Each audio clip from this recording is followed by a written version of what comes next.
Le rejet, ça pique, ça nous laisse à vif, vulnérables.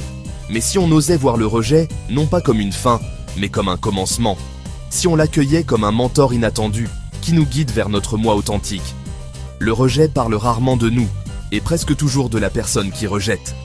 Au lieu de laisser le rejet nous définir, utilisons-le comme une occasion d'introspection. Chaque non, chaque porte fermée, est une chance de plonger au plus profond de notre cœur et de se demander « Qu'est-ce que ce rejet révèle sur moi ?» En changeant de perspective, on transforme le rejet. Il passe d'une expérience douloureuse à un puissant catalyseur de croissance.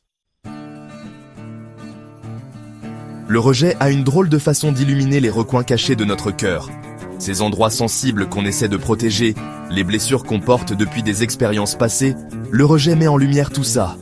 Ça peut ressembler à une intrusion, cette exposition soudaine de notre vulnérabilité. Pourtant, c'est précisément dans ces moments d'inconfort que la vraie guérison peut commencer. Quand on s'autorise à ressentir la douleur du rejet, sans jugement ni autocritique, on commence à comprendre son message. On commence à voir comment nos expériences passées ont façonné nos peurs et nos insécurités actuelles. Ces blessures cachées, souvent enfouies profondément dans notre subconscient, peuvent nous freiner de mille et une façons. En reconnaissant ces blessures, en se donnant la permission de ressentir la douleur et d'en prendre soin avec compassion, on entame le processus de guérison. Le rejet, en ce sens, devient un miroir qui nous renvoie les parties de nous-mêmes qui ont besoin d'attention. Aussi douloureux que puisse être le rejet des autres, il existe une autre forme de rejet qui peut être encore plus profonde, l'auto-rejet. Ce critique intérieur, cette petite voix dans notre tête qui chuchote des doutes et des peurs, peut avoir une énorme influence sur nos vies. Elle peut nous amener à saboter notre propre bonheur, à trahir nos valeurs et à ternir notre lumière pour plaire aux autres. L'auto-rejet se manifeste de multiples façons. C'est la voix qui nous dit qu'on n'est pas assez bon, pas assez intelligent, pas digne d'amour et d'appartenance.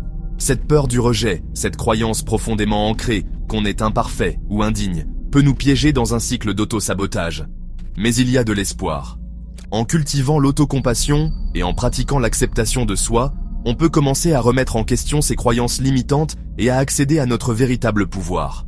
En apprenant à accepter nos imperfections, à célébrer nos forces et à nous offrir la même gentillesse et la même compassion qu'on offrirait à un ami cher, on commence à ressentir une liberté et une joie qu'on n'aurait jamais cru possible. Le psychiatre suisse Carl Jung croyait qu'en chacun de nous réside une part d'ombre, une partie cachée de notre personnalité qui renferme tous les aspects de nous-mêmes que l'on juge inacceptables ou indésirables. Ce sont les parties qu'on essaie de supprimer, de nier et de projeter sur les autres. Jung soutenait que la véritable plénitude, ce qu'il appelait l'individuation, ne pouvait être atteinte qu'en intégrant notre ombre à notre conscience. Ce processus de travail sur l'ombre, comme on l'appelle souvent, n'est pas toujours confortable. Il nous oblige à confronter nos peurs, nos insécurités et les pulsions plus sombres que nous possédons tous. Pourtant, c'est par ce processus d'intégration que l'on découvre notre véritable force et notre résilience. Dans ce contexte, le rejet peut être vu comme un catalyseur pour le travail sur l'ombre. Quand on est rejeté, ça peut déclencher ces peurs et ces insécurités profondes qu'on essaie de garder cachées.